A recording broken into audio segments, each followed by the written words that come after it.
Hello दोस्तों, good evening, नमस्कार। स्वागत है आपका आरजी स्टडी में। इस वीडियो में हम लोग देखेंगे कि जो सीनियर असिस्टेंट में सीबीएसई जो वेरियस पोस्ट के लिए आती है, उसमें जो सीनियर असिस्टेंट में पूछा जाता है डोमेन नॉलेज एंड असेसमेंट वाला पोर्शन पार्ट 2 जो होता है, ठीक है, उसको देखेंगे हम लोग। और यह है आपका जो पेपर हुआ था, 20 वाला पेपर हुआ था सीबीएसई का, उसी का यह सॉल्यूशन है ऑफिशियल आंसर की के साथ में, ठीक है। तो चलिए शुरू करते हैं। इससे पहले जो लोग भी चैनल पर नए हैं जरूर सब्सक्राइब कर लीजिए, बेल आइकन को प्रेस कर लीजिए ताकि कोई भी नोटिफिकेशन मिले तो आपके पास पहुंच जाए।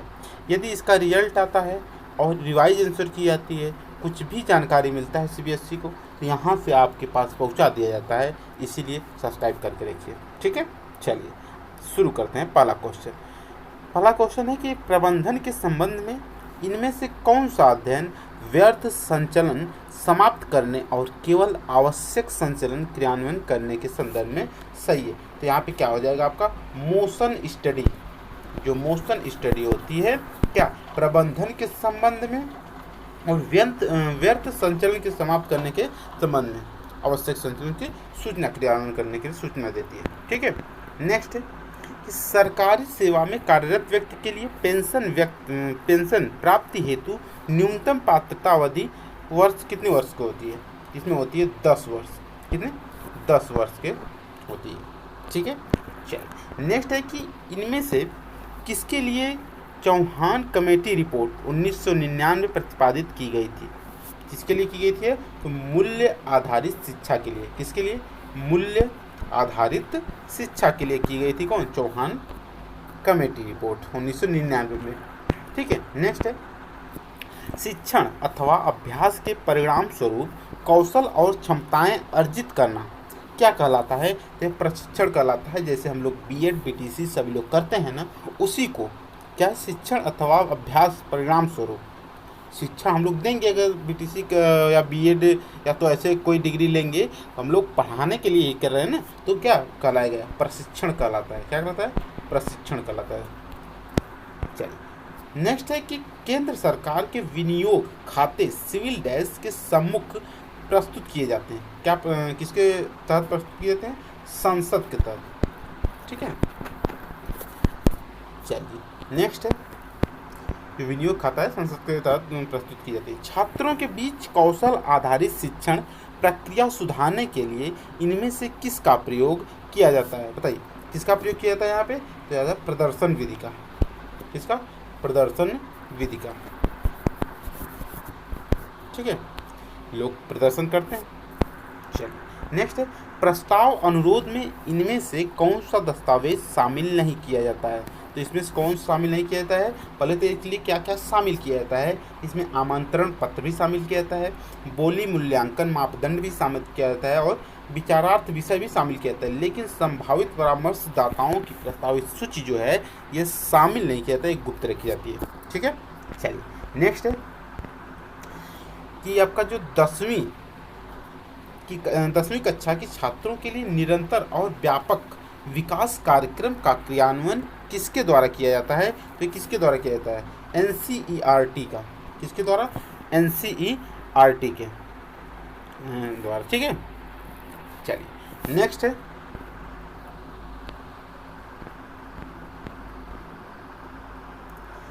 कि इनमें से कौन टेक्निकल बिड का मूल्यांकन करता है?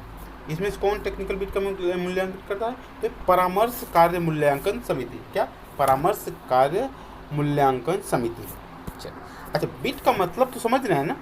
बिड का मतलब है कि कोई एक ऑनलाइन ठेकेदार मान सकते हैं इसे, जनरली ऐसे ही, ठीक है। अच्छे समझ में आ जाए, क्योंकि जो एनटीपीसी है और ग्रुप डी है, इसका जो कराने के लिए बिड जारी किया गया है, तो टेंडर जिसे कहते हैं ना, टेंडर कौन लेगा किस कंपनी को, उसे ही कहते हैं कंपनी। मान लीजिए कि तो जिस प्रक्रिया के द्वारा कोई भी टेंडर लेती है उसे ही बिड कहते हैं। चलिए नेक्स्ट है भारत के संविधान में किस संशोधन के से शिक्षा का अधिकार आरटीई, ठीक है, अधिनियम 2009 लागू किया गया था। 86 अमेंडमेंट, 86वां संविधान संशोधन लागू किया गया था कब? 2009 में, ठीक है। शिक्षा का अधिकार, right to education. Next question है कि इनमें से किस स्थिति में बोलीदाता बीडर को वस्तुओं की आपूर्ति करने से प्रतिबंधित किया जा सकता है। देखिए, इसमें तो पहले बीडर किसे कहते हैं ये जान लीजिए।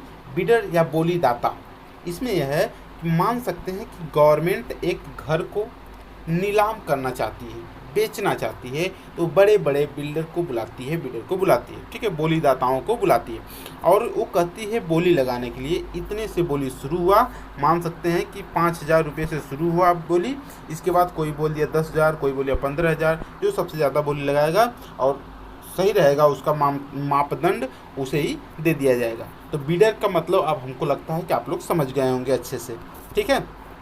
तो देखिए यहाँ पे क्या हो जाएगा, बीडर का मतलब जो बोलीदाता होता है। तो इसके क्या कह रहा है कि वस्तुओं की आपूर्ति करने से प्रतिबंधित किया जा सकता है। क्यों प्रतिबंधित किया जा सके? वो भ्रष्टाचार न रहे, भ्रष्टाचार के अधिनियम जो 1988 के तहत अपराध के दोषी ठहराए जाने पर किया जाता है। यदि वो दोषी है तो उसे निलंबित किया जा सकता है, प्रतिबंधित किया जाता है बीडर के पद से, ठीक है। और किसी मामले में उसे नहीं किया जा सकता है। बिक्री उपरांत सेवा प्रदान में कमी हो तभी कोई बात नहीं है। समय पर वस्तुओं की आपूर्ति न करना है तभी कोई बात नहीं है। दोषपूर्ण वस्तुओं की आपूर्ति करता है फिर भी कुछ सलाह सुझाव उसे दिया जाएगा, मना किया जाएगा, लेकिन निलंबित नहीं किया जाएगा, प्रतिबंधित नहीं किया जाएगा, ठीक है। चलिए नेक्स्ट है, राष्ट्रीय शिक्षा नीति 2019 में स्कूली शिक्षा प्रणाली के आरंभिक बाल शिक्षा के समेकन के प्रचालनात्मक वित्तीय निहितार्थों को रेखांकित करते हुए किसके परामर्श से विस्तृत योजना तैयार की गई है? तो किसके परामर्श से विस्तृत योजना तैयार की गई है? महिला एवं बाल विकास मंत्रालय, ठीक है।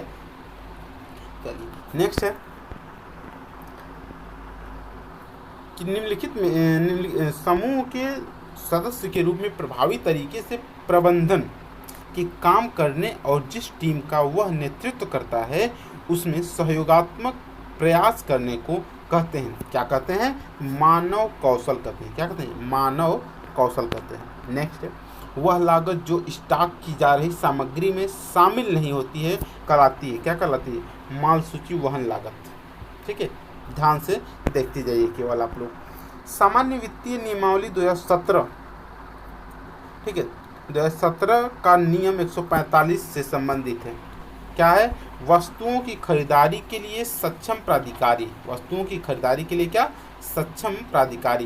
ये जो पूरा नियमावली है ना, सामान्य वित्तीय नियमावली 2017 का, मैं पूरा का पूरा टेलीग्राम पे सेंड कर चुका हूँ, जाके वहाँ पे आप लोग चेक कर सकते हैं, ठीक है।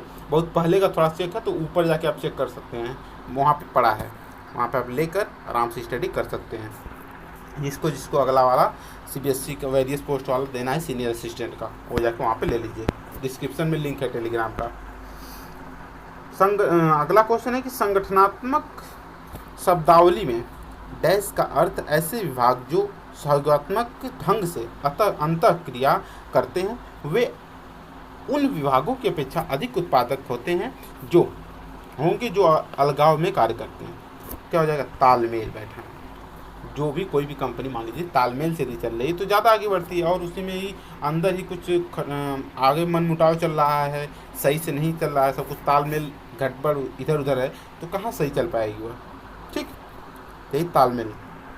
नेक्स्ट है, इनमें से कौन केंद्र और राज्य सरकारों के नए हैंड ऑफ अकाउंट खोलने के लिए अधिकृत है? कौन है? लेखा महानियंत्रक। कौन है? लेखा महानियंत्रक। नेक्स्ट है, 20,000 से कम वैल्यू वाले पुस्तकालयों के मामले में पुस्तकों का संपूर्ण भौतिक सत्यापन प्रत्येक डैश में किया जाता है, 1 वर्ष के अंतराल पे बार बार किया जाता है, ठीक है। चलिए नेक्स्ट है, इनमें से कौन वस्तुओं और सेवाओं की प्राप्ति प्रमाणित करता है और उन्हें उपयुक्त स्टॉक रजिस्टर में दर्ज करता है? कौन करता है? स्टोर प्रभारी जो होता है वही ये कार्य करता है। कौन? स्टोर प्रभारी, ठीक है। चलिए नेक्स्ट है कि बिना संविदा दर या बोली, कोटेशन या बिड के खरीदारी करने के लिए अधिकतम वित्तीय सीमा कितनी होती है? कितनी होती है आपकी? तो 25,000 रुपये। कितने? 25,000 रुपये, ठीक है। चलिए नेक्स्ट है, देखिए बोली का यहाँ पे बढ़िया से बिट का अर्थ समझाया गया है ना, बोली। नेक्स्ट है कि डिजिटल वॉच में इस्तेमाल किए जाने वाले कंप्यूटर के प्रकार की पहचान करें। कौन सा है आपका? Embedded computer. कौन सा? Embedded computer.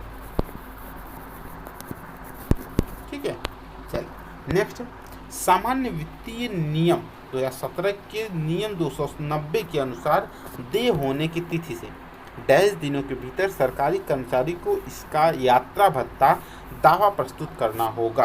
कितने दिनों के अंदर? 60 दिनों के अंदर। ठीक है, 60।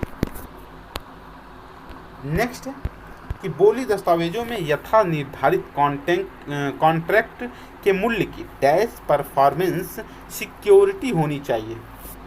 कितने सिक्योरिटी? 5-10% के बीच में सिक्योरिटी होनी चाहिए। नेक्स्ट, इनमें से किसे अर्यक सेवा में शामिल नहीं किया जाता? किसे अर्यक सेवा में शामिल नहीं किया जाता है? तो अप्रेंटिस के रूप में सेवा ये नहीं शामिल किया जाता है। बाकी सिविल सेवा में पुनर्नियुक्त व्यक्ति की सैन्य सेवा भी किया जाता है, और भारतीय लेखा परीक्षा और लेखा विभाग में SAS अधीनस्थ लेखा सेवा अप्रेंटिस के रूप में सेवा, पुष्टिकरण के बाद परिवीक्षा पर सेवा, इन दोनों को पुनर्नियुक्त किया जा सकता है, बट इन लोगों जो अप्रेंटिस के रूप में सेवा नहीं ली जाती है, शामिल नहीं किया जाता है। नेक्स्ट, सरकारी कर्मचारी प्रतिवर्ष अपनी सर्विस बुक अपडेट करने के लिए ऑफिस में कब देता है? ये जनवरी माह में देता है। कब देता है? जनवरी माह में देता है। नेक्स्ट, सेवा पुस्तिका सर्विस बुक खो जाने पर डैश राशि का भुगतान करने पर इसे प्रतिस्थापित किया जा सकेगा। कितने रुपए पर? 500 रुपये। इससे लगा फाइन लगता है ना, वैसे ही मान सकते हैं आप कोई एडमिट कार्ड खो गया आपकी कोचिंग का, कितना लेते हैं? जो भी लेते हैं वही है कि आपका जो फाइन लगता है 500 रुपये। नेक्स्ट है सभी संविदाएं शक्ति प्रदत्त प्राधिकरण द्वारा अथवा राष्ट्रपति के आदेशों के अधीन की जाएंगी। यह प्रावधान भारतीय संविधान के डैश में उल्लेख है। किसमें उल्लेख है? अनुच्छेद 299 में। 299 में 1, अनुच्छेद 299 1 में स्थित है। नेक्स्ट, असफल बोलीदाताओं की बिड सिक्योरिटी कब लौटाई जाएगी? कब लौटाई जाएगी? कॉन्ट्रैक्ट प्रदान किए जाने के 30वें दिन अथवा उससे पहले। ठीक है, नेक्स्ट है विनियोग अनुदान में इनमें से क्या प्राथमिक इकाई है? इसमें से क्या प्राथमिक इकाई है? Object head of account. Next, पूंजीगत प्राप्तियों में शामिल है। क्या है पूंजीगत प्राप्तियों में शामिल? क्या हो जाएगा? केंद्र सरकार द्वारा दिए गए ऋण एवं अग्रिम का पुनर्भुगतान। ठीक है, नेक्स्ट है स्थानीय कर और शुल्क। सॉरी, यहाँ पे हो जाएगा ना, हाँ ठीक है, ऐसा ही है। नेक्स्ट है कि संघ के object head of account dash में निर्धारित किए गए हैं। क्या किए गए हैं? GFR का नियम 8, जनरल फाइनेंशियल रूल नंबर 8। ठीक है, संघ के object head of account GFR 8 में मिल जाएंगे। नेक्स्ट, रेलवे के विनियोग लेखें डैश के द्वारा तैयार किए जाते हैं। किसके द्वारा? रेलवे बोर्ड के अध्यक्ष द्वारा यह तैयार किया जाता है। ठीक है, नेक्स्ट है कि एक ही बिल प्रभार के 2 अथवा 2 से अधिक ऑब्जेक्ट हेड के अंतर्गत आने पर संवितरण अधिकारी द्वारा धन आहरण के लिए इनमें से कौन सी प्रक्रिया अपनाई जाती है? इसमें आपकी जो प्रक्रिया अपनाई जाती है, प्रभार संबंधित शीर्षकों में सटीक रूप से वितरित किए जाने चाहिए। ठीक है, चलिए नेक्स्ट है चोरी और धोखाधड़ी के मामले में किस मौद्रिक सीमा के ऊपर के मामलों को जांच के लिए पुलिस को सूचित किया जाना चाहिए? इसके मामले में 50,000 रुपये। ठीक है, इससे ऊपर है तो पुलिस में सूचित कर देना चाहिए। Next, government e market plus GEM। ठीक है, इसी का शॉर्ट रूप है गवर्नमेंट ई मार्केट प्लस पर पंजीकृत आपूर्तिकर्ताओं की वैधता अवधि कितनी? इसमें वैधता अवधि कितनी है? 1 से लेकर 3 वर्ष तक। 1 से लेकर 3 वर्ष तक। ठीक है, चलिए नेक्स्ट है संभावित परामर्शदाताओं की सूची शॉर्टलिस्ट करते समय कम से कम कितने परामर्शदाताओं की जरूरत होती है? कितने? 3 परामर्शदाताओं की जरूरत होती है। नेक्स्ट, किसी मंत्रालय द्वारा 2 बोली 2 बीट प्रणाली में पहले कौन सी बोली खोली जाती है? टेक्निकल बिट पहले खोली जाती है, टेक्निकल बिट। नेक्स्ट है, सेवा और स्थापना संबंधित मामले के संदर्भ में किसी वर्तमान पद को निर्धारित अवधि के बाद इनमें से किस केंद्रीय मंत्रालय के स्पष्ट अनुमोदन से जारी रखा जा सकता है? किसके द्वारा?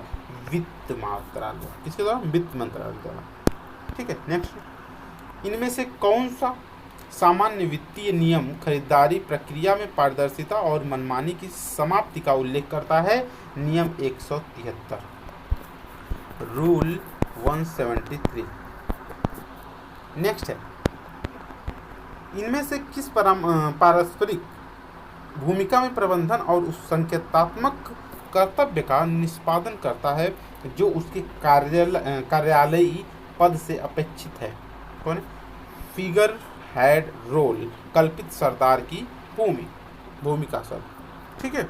नेक्स्ट, जटिल और तकनीकी प्रकृति के उच्च मूल्य वाले प्लांट और मशीनरी की खरीदारी के लिए इनमें से कौन सी प्रणाली अपनाई जाती है? इसमें से कौन सी प्रणाली अपनाई जाती है? तो आपका हो जाएगा 2 बोली 2 बिट प्रणाली। ठीक है। चलिए नेक्स्ट है, कोई सेवानिवृत्त सरकारी कर्मचारी सर्विस ग्रेच्युटी पाने पर हकदार जो होता है, ग्रेच्युटी पाने का हकदार होगा यदि उसकी कुल आहार्यक सेवा 10 वर्ष से कम हो। ठीक है। चलिए नेक्स्ट है, निम्नलिखित में डिवाइस में एक हैंड हेल्ड हस्तधारित ऑपरेशन सिस्टम का इस्तेमाल किया जाता है। इन विकल्पों में से उसकी पहचान करें। किसकी पहचान करें? APDA है। ये जो है हस्तधारित होता है, हाथ से काम करने वाला। ठीक। नेक्स्ट, केंद्र सरकार की प्रमुख योजना अटल पेंशन योजना किस वर्ष शुरू की गई थी? ये तो आप सभी लोग जानते होंगे, बहुत ही इम्पोर्टेंट था यह। ठीक है, अटल पेंशन योजना। नेक्स्ट है, राष्ट्रीय शिक्षा नीति 2019 के अनुसार इनमें से वर्तमान शिक्षण संकट का प्रमुख कारण कौन सा है? तो यहाँ पे हो जाएगा आपका विद्यालयों में तत्परता की कमी। विद्यालयों में तो तत्परता की कमी है, यही है यहाँ पे राष्ट्रीय शिक्षा नीति 2019 के अनुसार वर्तमान शिक्षण संकट। नेक्स्ट, प्राइवेट फर्म को भुगतान किए जाने वाले अग्रिम का अधिकतम प्रतिशत कितना है? अधिकतम प्रतिशत कितना है? तो संविदागत मूल्य का 30%। संविदागत मूल्य का जो 30% है वही है आपका क्या? अग्रिम का अधिकतम प्रतिशत। नेक्स्ट है, चेक जारी करने में अनियमितता के कारण होने वाली सरकारी धन की हानि डैश को सूचित की जानी चाहिए। किसको सूचित की जानी चाहिए? तो लेखा महानियंत्रक जो होता है उसी को सूचित की जानी चाहिए यदि कोई हानि हो रहा है तो अनियमितता के कारण। नेक्स्ट है, स्वैच्छिक सेवानिवृत्ति चाहने वाले सरकारी कर्मचारी द्वारा नोटिस दिए जाने की न्यूनतम अवधि कितनी दिन है? कितनी दिन है आपका? 3 माह। कितनी? 3 माह पहले आपको देना पड़ेगा कि मैं स्वैच्छिक सेवानिवृत्ति चाहता हूँ। नेक्स्ट है कि सभी उपभोज्य वस्तुओं और सामग्रियों का भौतिक सत्यापन डैश की समय सीमा में कम से कम एक बार अवश्य किया जाना चाहिए। 1 वर्ष। 1 वर्ष की सीमा में अवश्य किया जाना चाहिए एक बार। नेक्स्ट, स्वीकार्यता पत्र जारी होने के बाद संविदा के दस्तावेज निष्पादित करने की समय सीमा क्या है? 21 दिन। क्या है? 21 दिन। ठीक है। नेक्स्ट, निम्नलिखित में से कौन डाक विभाग और रक्षा सेवाओं से संबंधित विनियोग खाते तैयार कर उन पर हस्ताक्षर करता है? कौन है? तो संबंधित मंत्रालय का सचिव है। संबंधित मंत्रालय का सचिव है। नेक्स्ट है, संवितरण अधिकारी इनमें से किसे अपने अधिकार से अधिक धन का भुगतान करने के लिए अधिकृत है? तो वह जिस प्रशासनिक अधिकारी के अधीनस्थ है। ठीक है। चलिए नेक्स्ट है, इनमें से किस नियमावली के तहत केंद्र सरकार के खातों को राज्य सरकार के खातों के साथ समायोजित करना समायोजित करना किया जाता है किसके द्वारा? सरकारी लेखांकन नियमावली के द्वारा। ठीक है, नेक्स्ट है भारत का नियंत्रक एवं महालेखा परीक्षक केंद्र सरकार के खाते इनमें से किसे प्रस्तुत करता है? ये सीधे सीधे आपको राष्ट्रपति को प्रस्तुत करता है भारत का नियंत्रक एवं महालेखा परीक्षक। नेक्स्ट है कि सेवानिवृत्ति लाभों के संदर्भ में पी-रैन, जो पी-रैन होता है इसका सही पूर्ण रूप क्या है? तो परमानेंट रिटायरमेंट अकाउंट नंबर। पी-रैन का देखिए यहाँ पे फुल फॉर्म ये होता है। ठीक है, परमानेंट रिटायरमेंट अकाउंट नंबर। ठीक, चलिए नेक्स्ट है कि केंद्रीय सिविल सेवा आचरण नियमावली 1964 के नियम 1 के उपनियम 3 के खंड सी में केंद्र, ध्यान से देख लीजिए यहाँ पे। ठीक है, केंद्रीय सिविल सेवा आचरण नियमावली 1964 के नियम 1 का 3 का सी खंड सी के अनुसरण के निम्नलिखित में से कौन सा एतद द्वारा घोषित करता है कि उक्त नियम डाक और तार विभाग के किसी विभाग का बाह्य एजेंट जो संघ के कार्यों के संबंध में कोई अन्य पद धारित नहीं करता है के लिए लागू नहीं होंगे। किसके लिए लागू नहीं होंगे? तो राष्ट्रपति के लिए नहीं लागू होंगे, बाकी सबके लिए लागू होंगे। नेक्स्ट है स्वायत्तशासी संगठन के प्रशासनिक मंत्रालय के साथ समझौता ज्ञापन MOU करने के लिए न्यूनतम कितनी बजटीय सहायता की राशि होनी चाहिए? प्रतिवर्ष 5 करोड़ रुपए से अधिक। ठीक है, चलिए नेक्स्ट है सामान्य वित्तीय वर्ष नियमावली आपका जो 17 के अंतर्गत किसी बोलीदाता बिडर जो होता है को प्रतिबंधित किए जाने की अधिकतम अवधि कितनी होती है? 3 वर्ष तक प्रतिबंधित किया जा सकता है। नेक्स्ट है केंद्रीय सिविल सेवा पेंशन नियम के डैश 1 जून 2072 से लागू होते हैं, 1972। ठीक है, नेक्स्ट है इनमें से किसी समिति ने विश्वविद्यालय अनुदान आयोग जो UGC होता है कि गठन की सिफारिश की थी? एस राधाकृष्णन समिति ने। इंपॉर्टेंट क्वेश्चन है, एस राधाकृष्णन समिति ने। अभी हाल ही में आप सभी लोगों को पता होगा कि UGC जो है रिकमेंड की है कि जो इस बार का सत्र है 2020 का, उस सितंबर से शुरू करने के लिए प्रस्ताव भेजिए। ठीक है, 2020 में सितंबर मंथ, क्योंकि कोविड-19 जो कोरोना वायरस के चलते ये सब मामला आया है, इसी के चलते। ठीक है, चलिए नेक्स्ट है कि परामर्शी सेवा के अनुमानित लागत इनमें से डैश तक होने पर संभावित परामर्शदाताओं की सूची बनाई जानी चाहिए। 25 लाख। कितने? 25 लाख। नेक्स्ट है इनमें से कौन सा वेब पोर्टल भारतीय शिक्षकों के लिए है? दीक्षा। क्या है? दीक्षा पोर्टल जो है भारतीय शिक्षकों के लिए। नेक्स्ट है इनमें से कौन सा व्यय राजस्व व्यय के दायरे में नहीं आता है? तो मूर्त अस्थियों का अधिग्रहण, जो मूर्त अस्थियां हैं इसको अधिग्रहण जो है आपके राजस्व व्यय के अंतर्गत नहीं आता। नेक्स्ट 2019 में डैश ने छात्रों के बीच सहयोग को बढ़ावा देने के लिए हब्स ऑफ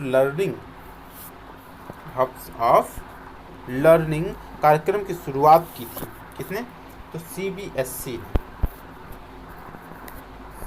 ने, central board of secondary education.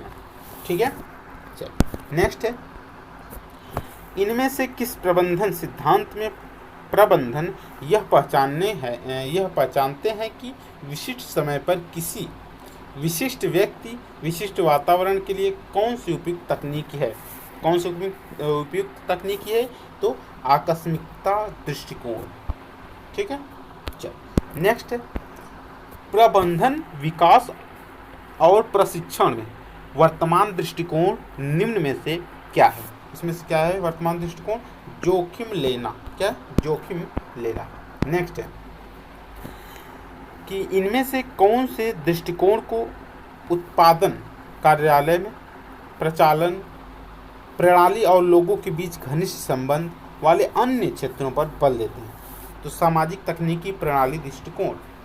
ठीक है, चलिए नेक्स्ट है कि कि समिति अथवा विज्ञापन निविदा इंक्वायरी के मामले में बोलीदाता जो बिडर होता है द्वारा प्रस्तुत की जाने वाली, ये जो बिडर है प्रस्तुत की जाने वाली बिड सिक्योरिटी का प्रतिशत कितना होता है, 2 से लेकर 5% के इसका सिक्योरिटी होता है।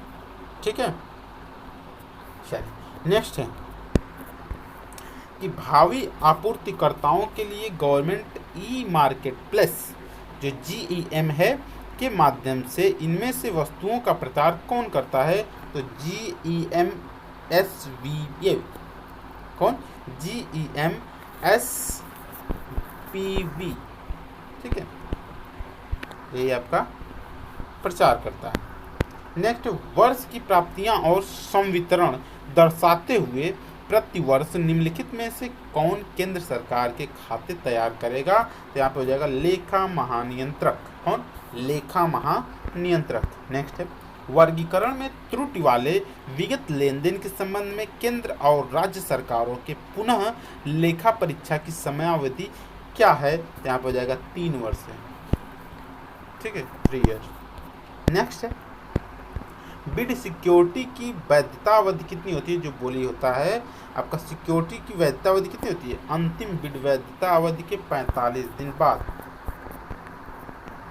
ठीक है, चलिए नेक्स्ट है इनमें से कौन से लेन देन भारत के लोक लेखा के लिए जाते हैं, तो ऋण संबंधी लेन देन जो होते हैं वो भारत के लोक लेखा के लिए जाते हैं।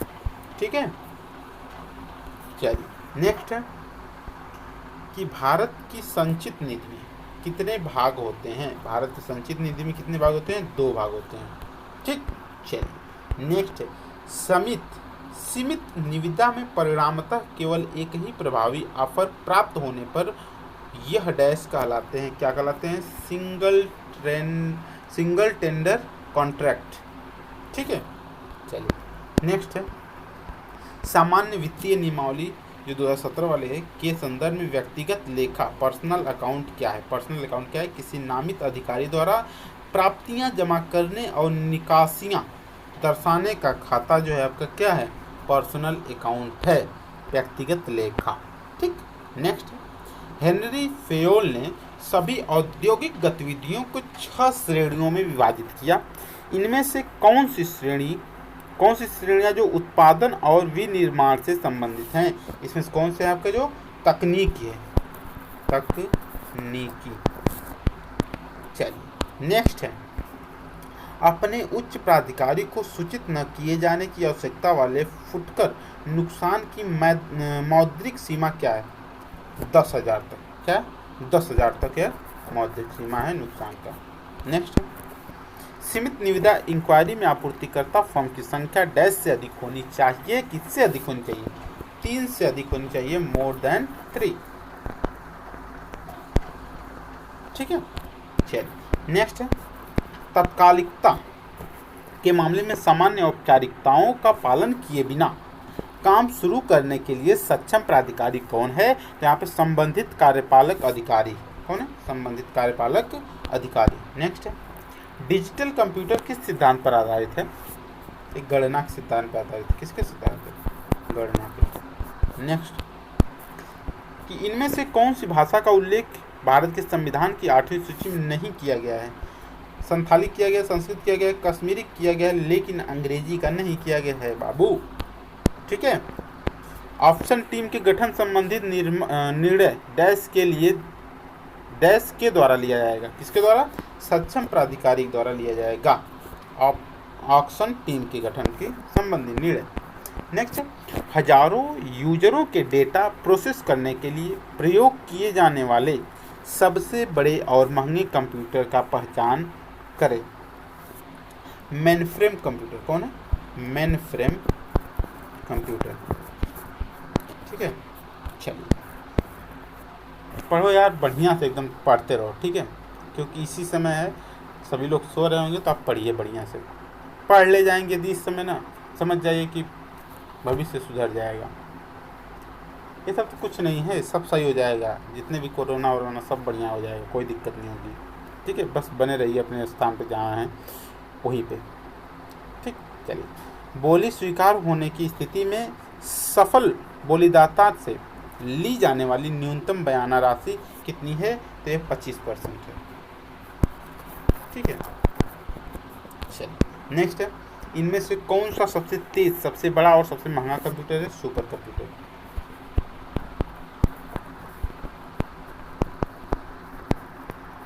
ठीक, चलिए नेक्स्ट, सामग्री, मशीन, धन, अवसंरचना और संगठन को किस प्रकार के संसाधनों में शामिल किया जाता है? तो आपका है आर्गोवेयर। किसके? आर्गोवेयर प्रकार के संसाधनों में शामिल किया जाता है। नेक्स्ट, कितने अनुमानित मूल्य की वस्तुएं खरीदने के लिए विज्ञापन द्वारा निविदाएं आमंत्रित की जा सकती हैं? तो 25 लाख रुपए और उससे अधिक की निविदाएं जो आपके आमंत्रित की जा सकती हैं।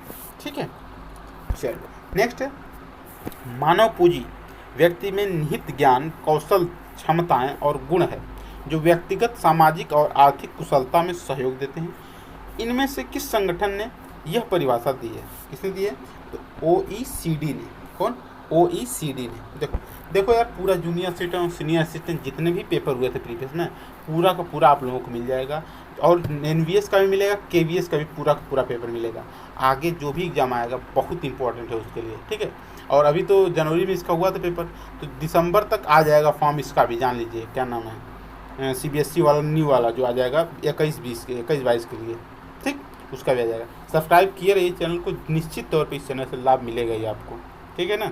चलिए अगला क्वेश्चन है कि कितने अनुमानित मूल्य तक की वस्तुएं खरीदने के लिए लिमिटेड टेंडर इंक्वायरी अपनाई जा सकती है? कितने?